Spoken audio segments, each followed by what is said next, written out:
Health benefits. They're a headache, whether you're an employer or an employee.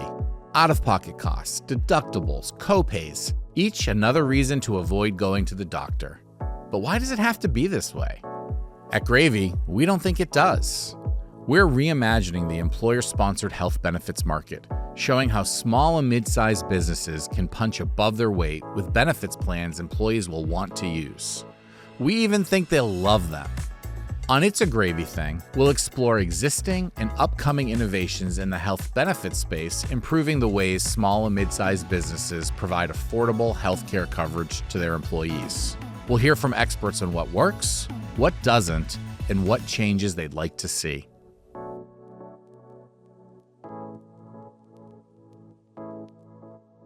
As an employer, choosing how to fund your group health benefits can be anxiety-inducing.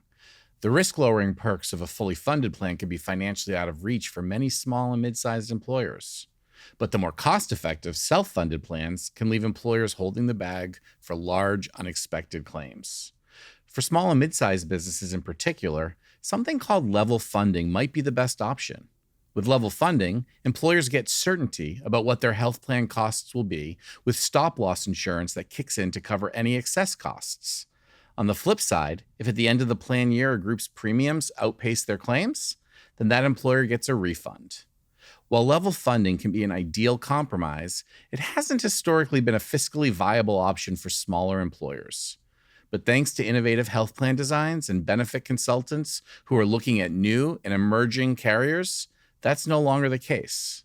To help us explore the benefits of level funding, I'm joined by Ben Simmons, Gravie's Chief Strategy Officer, and Maggi Gentle, Vice President of Human Resources at Lumos Pharma.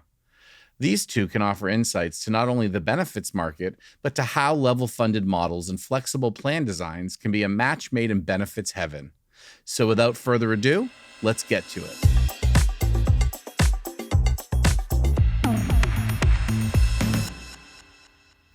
Well, hey, Ben. Hey, Maggi. Thanks for joining me today in this It's a Gravy Thing podcast, where today we'll be talking about one of my favorite topics, level-funded health plans. Glad you're here. So, Ben, we probably have a lot of listeners who aren't yet familiar with level funding. Can you walk us through, the traditional model of how a group health plan works and where level funding comes into play? Sure thing, and great to be here, Jeff. So level funding, I think about it as sort of a hybrid and really the best of both worlds between what people think about as fully insured health plans and self-funded health plans. So maybe I'll start by talking about what each of those are and then how level funding plays in. So fully insured health plans are probably what most people think about as health insurance, where an employer is offering health insurance to their employees. The employer goes to the insurance company, they pay a premium, and the insurance company takes on the risk for the medical expenses that their employee population is going to incur that year under the health plan. That's a fully insured health plan. Employer pays premium, insurance company takes all the risk. If the claims come in lower than what the employer paid in the premium, the insurance company keeps that as profit. If the claims come in higher, the insurance company takes that as a loss. That's fully insured health plan. Self-funded is where an employer says, I don't want to pay somebody else, the insurance company, to take on that risk. I want to take on that risk myself. And so an employer self-funds when they decide to pay the claims as they come in, which means that if claims come in low in a given month, the employer only pays out that much. If claims come in high, the employer pays out more. So as you can imagine, there's a lot more volatility there.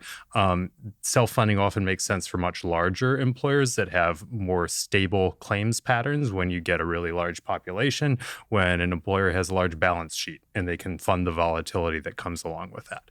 Where level funding comes in, it sort of blends the best of both worlds, where an employer pays a level premium with a level funded health plan like they would on a fully insured health plan. So they don't pay more than the fixed premium they're paying every month. But they actually get some money back at the end of the year if claims come in lower than what they paid in the premium. So they get sort of the upside of a self-funded health plan if claims come in lower, but the downside protection of a fully insured health plan. And I'm sure we'll get into more of the mechanics of how that works. Technically, it's pairing a self-funded health plan with stop-loss insurance coverage. That's the sort of mechanism that makes the magic work. But in a nutshell, level funding is a hybrid between fully insured and self-insured that really brings some of the benefits of self-funding to smaller employers who otherwise wouldn't want to take on that risk. And so if I could dumb it down, I'm really good at dumbing things down. Level funding is essentially provides you with that risk protection because you know that that stop loss will kick in if claims start to outpace premiums. And if your premiums end up outpacing your claims, you get a refund. That's right. Yeah. So it's kind of the best of both worlds. And why is that a particularly appealing prospect for smaller and mid-sized businesses? It's appealing for one reason for small to mid-sized businesses because they can get some of the benefits of self-funding if their claims experience runs better than what the insurance company would otherwise charge them. It opens them up to have the opportunity to get a refund. But there are a few other benefits too that level funding really opens the door for. One of them is that it allows an employer to be underwritten on their own merits and to benefit from underwriting that's specific to their risk profile that they might not get from a fully insured health plan. And that's standard with level funding is you get that more bespoke underwriting. That's right, especially depending on the level funding provider. There are some large insurance companies that may offer a level funded flavor of their health plan. And there are some independent companies that offer level funding like Gravie, and underwriting practices may vary between those providers. So that's one thing to be on the lookout for, to look for a level funding provider who's going to give you the benefit of underwriting that's tailored to you, where you essentially get credit for it. You may get more credit depending on who you're going to. But we at Gravie take a very tailored approach to underwriting where we'll give employers the benefit of positive experience that they might not get otherwise. And that translates to lower premiums and a more sustainable and affordable benefits price point. So it's fair to say then that like with level funding, it's not one size fits all. Different carriers have different approaches to level funding. That's right. That's right. And I would say it comes in the underwriting side of things, where different carriers have different approaches with level funding. It also comes in the product design. And we were talking about this a little bit earlier, Maggie, where with level funding, there's a lot more flexibility and creativity in the plan design that can be offered and that can be paired with level funding. I think there's a lot of sort of legacy plan designs in the fully insured market with copay plans and especially high deductible health plans that really haven't had much innovation in the last 20 or 30 years and that just aren't working for people anymore. The cost shifting to employees has gotten to a breaking point for employees, and you pair that with medical inflation at 8 to 10 to 12% year over year that employers just can't stomach. So on the price point side of things and the benefits design side of things, the fully insured market is at a breaking point, and level funding opens the door to solving both of those things. It sounds too good to be true. I know. It's funny you say that. I was actually, I was doing a little bit of homework, Maggie, because for our listeners, Maggie and I have connected over the past several years as Lumos has joined Gravie as a customer. And I was reading through an early note from, I think, the broker at the time, and the feedback, this was even before you had decided to go with us as a customer, the feedback was, this sounds too good to be true. Yeah, we get that a lot, right? And well, and it's interesting. And Maggie, I want to hear your experience in a moment. I found a little bit of a statistic that surprised me in two ways. Kaiser Family Foundation, they do their annual report on group health benefits, employer health benefits, and I think they found that the number of smaller employers offering level funded plans went up from about 13% in 2020 to about 40% in 2023. So clearly, people are catching on. That was good to hear. But the other thing that surprised me was 40% is not that high, for an approach to benefits that makes so much sense, particularly if you're in a smaller group. So Maggie, how did you hear about level funding? And then I'd love for you to just talk to us a little bit about what Lumos's thinking was and what you were trying to solve for. Sure. So I hadn't heard about level funding before. I had heard about the traditional fully funded and also the self-funded. But it was the broker who came to us. It was because of Gravie. I think that they were really excited about the comfort program, and they really wanted to introduce it to us. And they educated me about what level funding was. And you had never heard of it before. No. I mean, and you're, like I said, an experienced, I won't even tell you how many human years I've resources been in executive. HR, so it's a little embarrassing. But yes, I'd been in HR for quite some time. And so when I sat down to design this with the brokers, this was something that we had talked about as an option. And in looking at it, it seemed to be perfect. And then you get nervous. You're like, it's too perfect. Yeah. And we were worried about it being too perfect. And really the company did kind of, like the executives did question me about it. Like, oh, this is too perfect. Like, what's the catch? What's the catch? Nothing can be this good. And we were joking earlier about that. It really did put it all on my shoulders. Like, if this doesn't work out, this is all on you. But it was. We're glad it worked out for you. Yeah, exactly. But it was a really good education for me to understand. Okay, it's not just putting it all out on the line. There is that stop loss insurance. So you're not taking a risk like you are with the self-funded. But you do, like you said, you get that kind of freedom, if you will. There's a little bit more freedom there. We were feeling a little bit more trapped in the fully funded options that were being presented to us as a very small company. We really had limited options, and we like to provide our employees with a very rich benefit package. We want to keep those expenses that your employees are having to pay out of pocket very, very low. We try to take on the burden of the premium as well.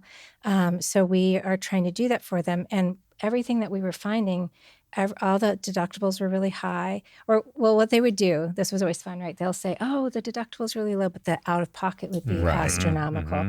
And I'm no fool. I know that the out-of-pocket's what you want to look at, right? And I couldn't get them to come down in out-of-pocket. And when you get into the level funding, we were able to find an out-of-pocket that actually matched what we were looking for at a price that we were able to. And how does, if you don't mind me asking Ben this, how does level funding give you the ability to affect out-of-pockets? Out-of-pocket max? Yeah, it in two ways, really. Number one is through the underwriting process that I was talking about earlier. It allows you to really match rate to risk, where on a fully insured basis, fully insured health plans oftentimes cross-subsidize risk. Sometimes they're even required to, especially for smaller employers. So for employers with under 50 employees, there's something called community rating in the fully insured health plan world, where the insurance companies cross-subsidize all the employers in that pool of under 50 employees. And that means that the healthy employers are paying too much to cross-subsidize the less healthy employers who are paying less than they actually should. And with level funding, it's technically a self-funded health plan paired with stop-loss insurance, which is subject to a different regulatory paradigm.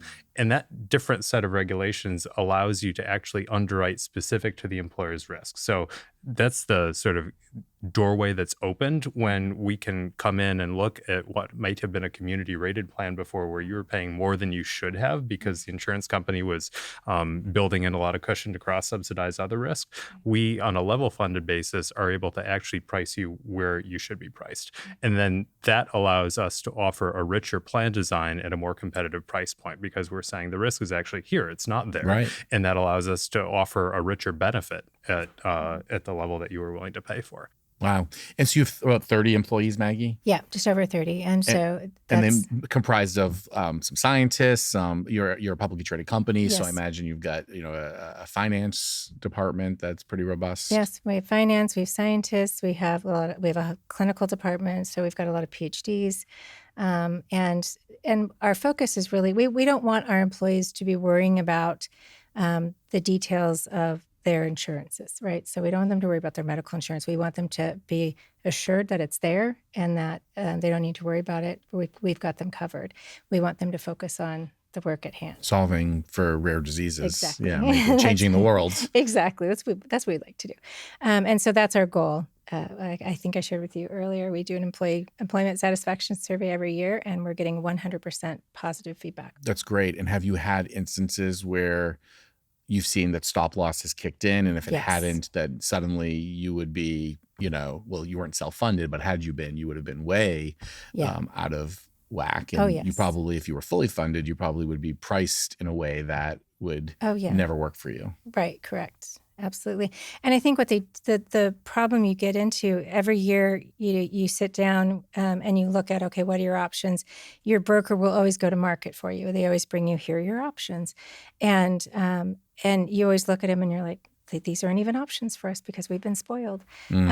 So, but I think that's the one thing about level funding is that, again, that being able to be creative.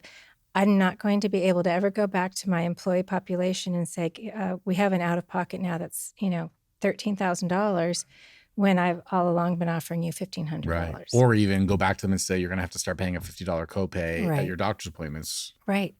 Oh, no. I mean, I kind of feel like once you go to level funding, you can't go back. I know. Yeah. I think another benefit that people don't always think about is something you mentioned, Maggie, which is looking at the data. That with a level funded plan, you as an employer will oftentimes have access to more data and more transparency into what's happening and how the plan is running than you would on a fully insured plan. A fully insured carriers can be notorious for not sharing data, making it a complete black box.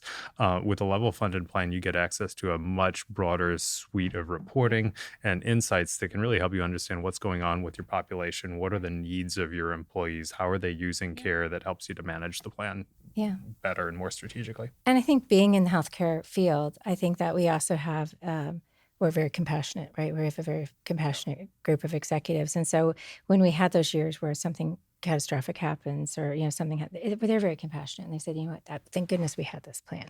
And so they weren't worried about it. And I know with Lumos, Lumos was created from a merger, if I remember correctly. Yes. And so you went from a much larger employer, I think, to a smaller employer because the merger actually made it a smaller company. Yes. How would you compare to, we've got people who are listening to this who are small and mid-sized businesses.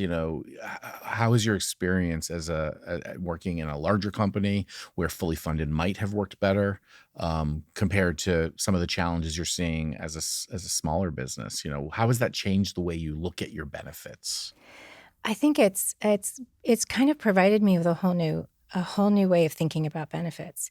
And like I said, it spoiled me a little bit. And I don't know if I could look at it differently and go back to just that fully funded option. Even I don't know if I'll go back to working in huge companies again, but when we were at our biggest, we were 250, and I still think that would be manageable for a level funded. Yeah, absolutely.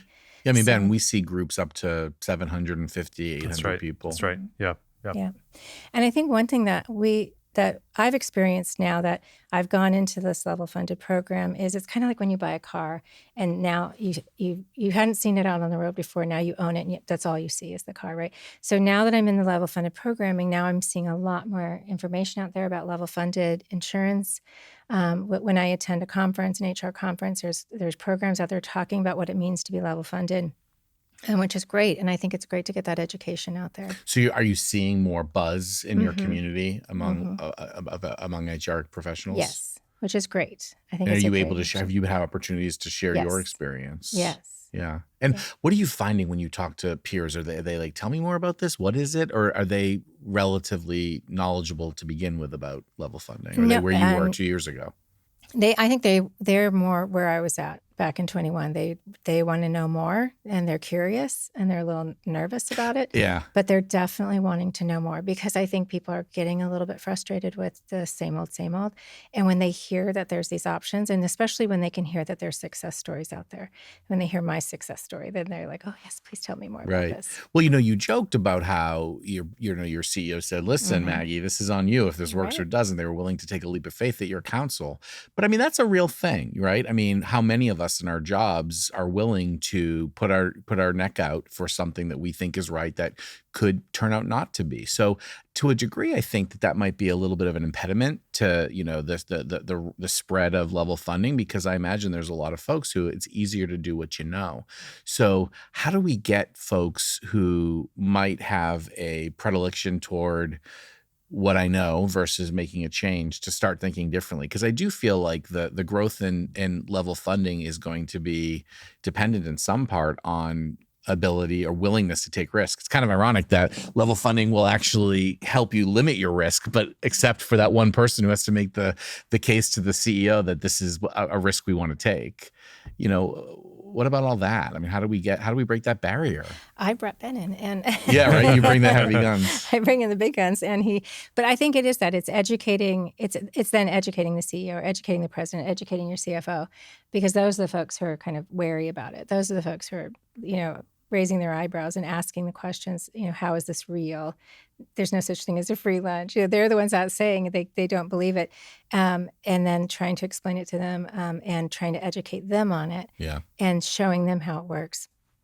And now that they've seen it, they're not willing to give it up either. Right. They like it. Yeah. And so, Ben, how do you approach those conversations? I imagine you've had many conversations with heads of companies that you've had to convince this isn't as scary as it sounds and you should do it. I mean, what do you fall back on to help sway the worried? Right. Yeah. I think it really is about peeling back the layers of the onion to say, it isn't too good to be true, and here's why. Here's the mechanics of how this works, whether that's the regulatory framework and the precedent that there is for self-funded plans and stop loss, and how those can work together in a creative but really sort of well trodden way, and just ticking off the objections one by one. And what I would say is that none of the pieces of what we're talking about with level funding is all that new. It's a new combination of bringing them together with some innovation on underwriting, some innovation on plan design. But it's sort of starting from the foundation to say, okay, these are familiar concepts, but imagine them packaged up in a different way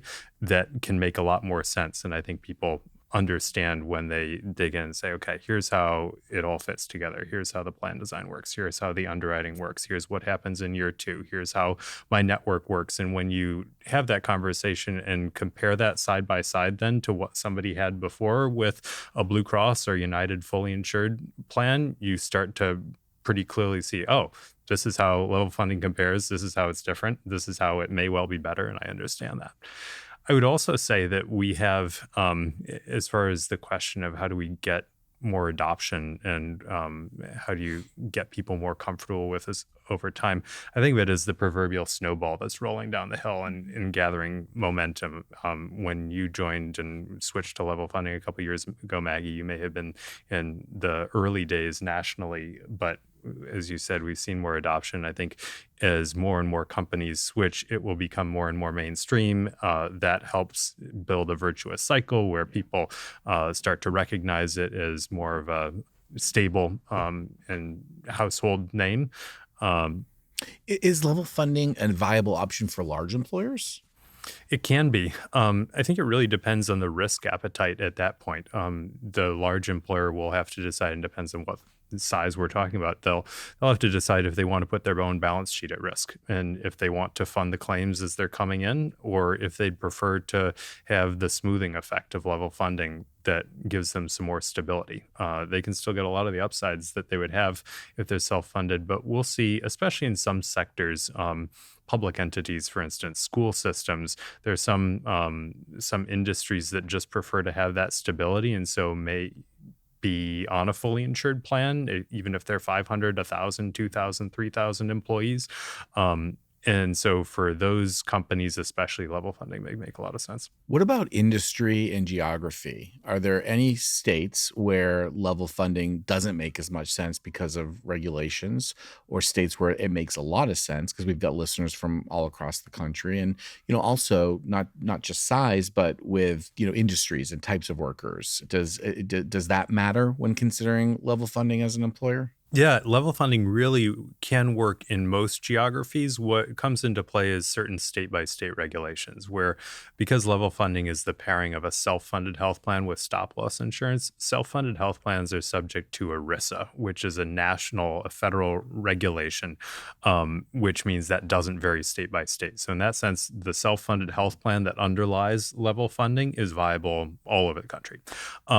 what you have to look at is on the stop loss side of things, the stop loss regulations, because each state has its own stop loss regulations.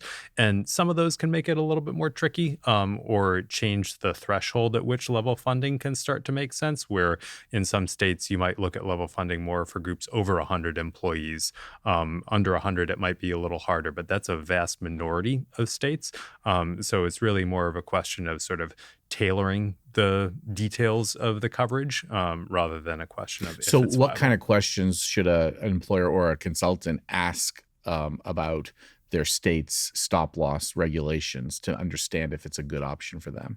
It's a little bit of sort of a tail wagging the dog question, but a question to the carrier about what the attachment points are for stop loss. This is getting into the weeds, but there are two kinds of stop loss coverage. There's specific stop loss, which is for individual claimants who exceed a certain specific dollar amount.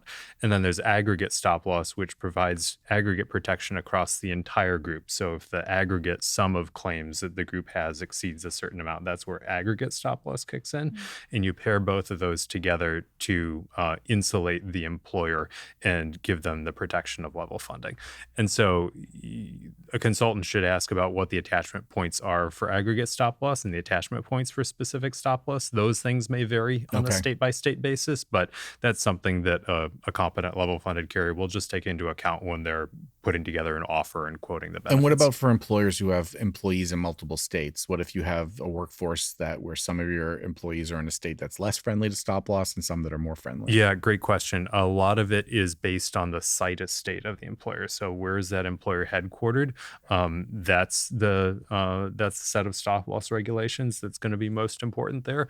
There are, of course, other questions that the employers will want to ask, such as network coverage and pharmacy benefits coverage. So they'll want to make sure that the plan has an adequate network that has the health systems that they care about at good discounts, which really should be reflected in the price point, but want to make sure that their Yeah. employees will have access there to the Well, pharmacies. that and the ties into something I providers. wanted to bring back that you'd mentioned earlier, which is how important the plan design is. It's, level funding isn't just this silver bullet. It goes into how you design your level funded plan. And both of you talked a little bit about out-of-pocket maximums, for instance. But what are some of the areas where we're seeing more innovation coming in around plan design and level funding? We talked about underwriting, so Mhm. that's clearly an area of innovation. Where else are we seeing, creative minds? I mean, we're seeing it at Gravy. Where are we disrupting around plan design in a way we couldn't if it was if it was just a self-funded product? Yeah, 100%. I think there are a couple trends I think about. One is removing the barrier that members that are employees find when they navigate the healthcare system. That's often a cost barrier where over time with the evolution of high deductibles, I think deductibles have increased 100% in something like the last 10 years, which means crazy amount of cost shifting has happened to employees where they're having to pay all this money when they go to get care, and it feels like you don't actually have insurance at the end of the day. So figuring out a solution to that, or else you get nickel and dimed by paying a copay or coinsurance. You don't even know what that means.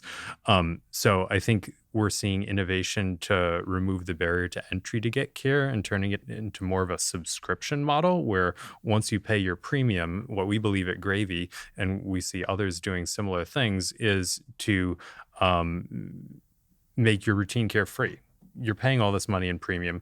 You should be able to then manage your routine care at no cost. So that includes things like office visits and specialist visits, generic drugs, labs, imaging, at an office visit, urgent care. And sort of embedded in that is some creativity around steering people towards better experiences that are also low cost. So when you make urgent care free, but you have a copay on emergency room, all of a sudden you're incentivizing somebody to go get the care that they need on an immediate basis, but at a place like urgent care that's a lot less expensive than the emergency room. So that ends up being a win-win-win for everybody, right? Where employee gets better care, lower cost to the plan, everybody wins. So I think there's some innovation in that space. I think we're also seeing innovation in bringing some of the features that historically have only been available to large self-funded employers and bringing those down market into a level-funded health plan. digital health is a great example of that. There's been such a huge amount of investment, billions and billions of dollars in cool, shiny digital health point solutions over the last 5 years. But those are often only available to large self-funded health plans where they're selling directly to the employer. The employer, right. And they're not plugging into legacy fully insured plans. A small employer is too small to have the clout to go negotiate and plug in one of these solutions on their own. Level funding solves that, where forward-thinking level-funded health plan should be talking to those digital health solutions and plugging them into the health plan that they then make available to small to mid-sized employers. So whether that's telemedicine, that's an easy example that's been around maybe for longer, or digital physical therapy through somebody like a Sword Health to allow somebody to get PT in the comfort of their home for free, no less. I mean, if those smaller companies are only available to members in a fully funded plan, not only is that obviously disadvantage to those who aren't part of that plan, but it creates this maze for the folks who do have access to that benefit because it's outside of your health plan, right? It's like it's like a whole other benefit, right? As opposed to being part of your health plan, right? Yeah. Whereas with Comfort, which is at Gravie, our level funded product, it's built into the benefit. That's right. Yeah. And do your employees use what do you hear from your employees about their use of some of those point solutions that are directly built in? Yeah, they do use it, and they like it because they can go on their own time. So in some of our areas, urgent care has specific hours, so it's not, and they don't want to go to the emergency room, so they can call telehealth or teledoc or whatever it is. Yeah. And they can do it on their own time. So it's been really helpful, and they appreciate it. And then we've had some employees use the Sword PT.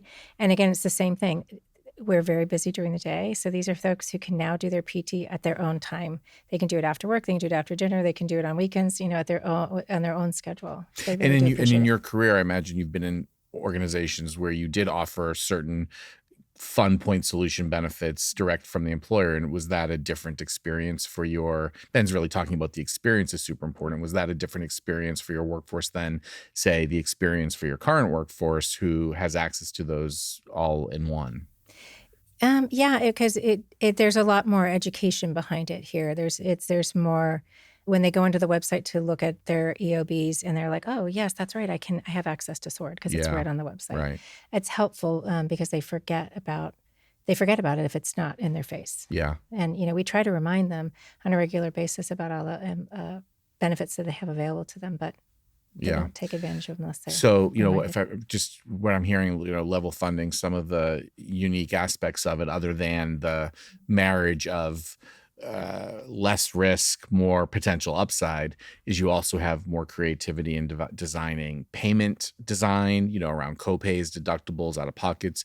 You have more flexibility in terms of building in some of these point solutions as part of the core plan, underwriting, creativity, which makes a difference. I mean, all of this together is really kind of like the meat and potatoes of why level funding it works. You got it. Yeah. So what's the future hold for level funding? I mean, I don't know, Maggie, that you have a perspective on it, but feel free to chime in too. But what do you think we'll see next? And how does a company like Gravie continue to shape that pathway for the rest of the industry? Well, I'm going to start off by saying that I think that level funding is an exciting opportunity. I think Gravie has set a bar very high for other companies to take advantage of because you've been innovative and creative in how you're doing it.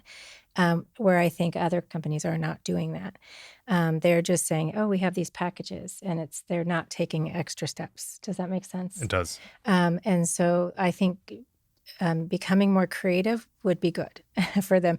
But we love Gravie, so I'm not gonna. I tend to boast about Gravie, so we love it. I'm not going to sell other people. But I think if you look at level funding, there is that opportunity to do that. Whether those carriers will do it or not remains to be seen. I think what's clear is that the legacy model of health insurance is broken. It's not working. Fully insured health plans are not working.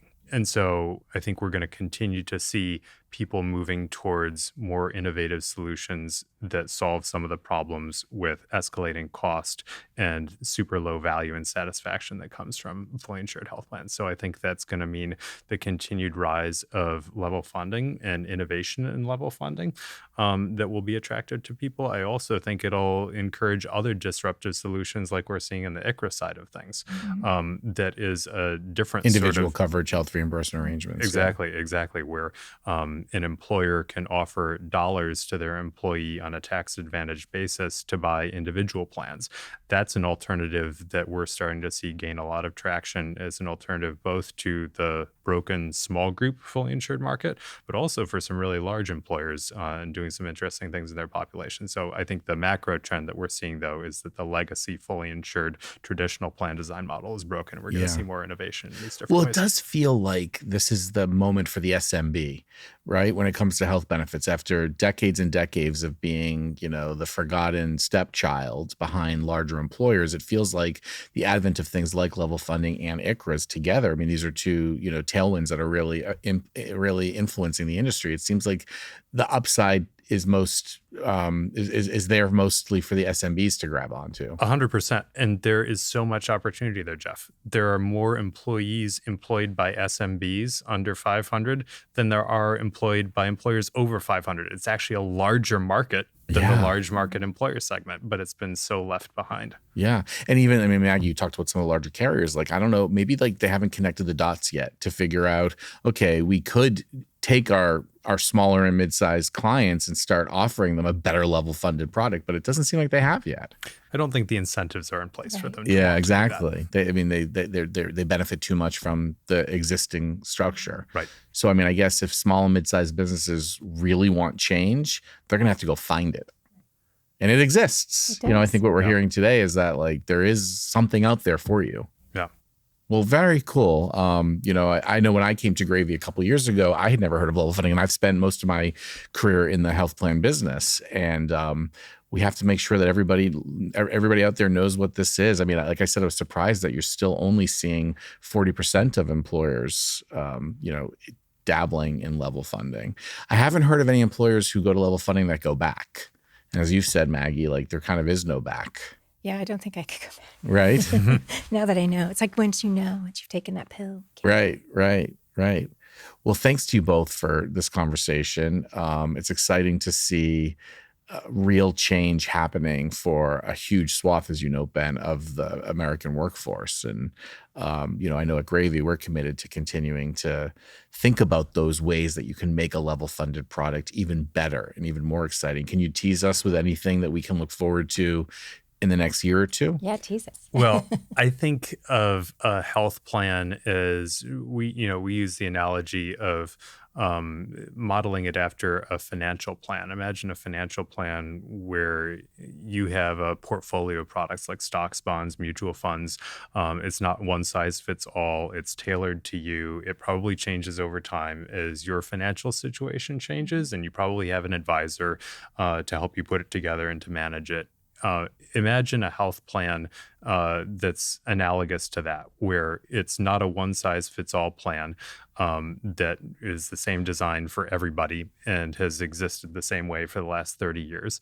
Imagine it as a suite of products and services that help you to navigate the healthcare system from start to finish. I think if you look at what we're doing at Gravie, we're building in that direction with something like Gravie Pay, for instance, that helps people not only in the way that traditional health plans do, which is saying, how much are you going to pay? Where can I go to the doctor? If I get this care, how much is it going to cost me? But actually following through to paying for that care. Gravie Pays, as you know, Maggie, is a buy now, pay later service for healthcare expenses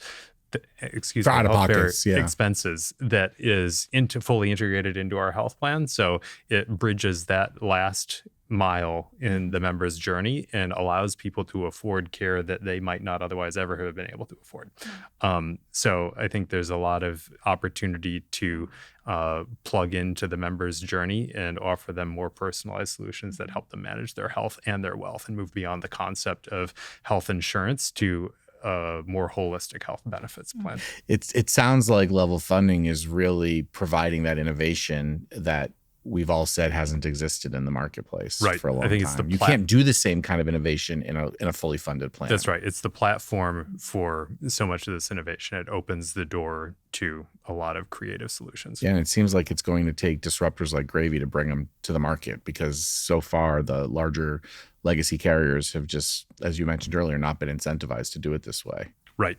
When you're a large carrier and you have so much of your business on a given product design, it's not often in your best interest to come up with a new and better product design and then cannibalize that other business. People just have too much risk, and for perverse incentives, right? Yeah. Perverse incentives. It would be the best thing for the customer to do that, but the corporate decision making doesn't look at it that way. Right. And then you layer on top of it the fact that with level funding, some of the risk goes to the employer. So you're giving the employer some of that upside opportunity, which means less revenue technically to the large insurance company that is getting 100% of that revenue if it's fully insured.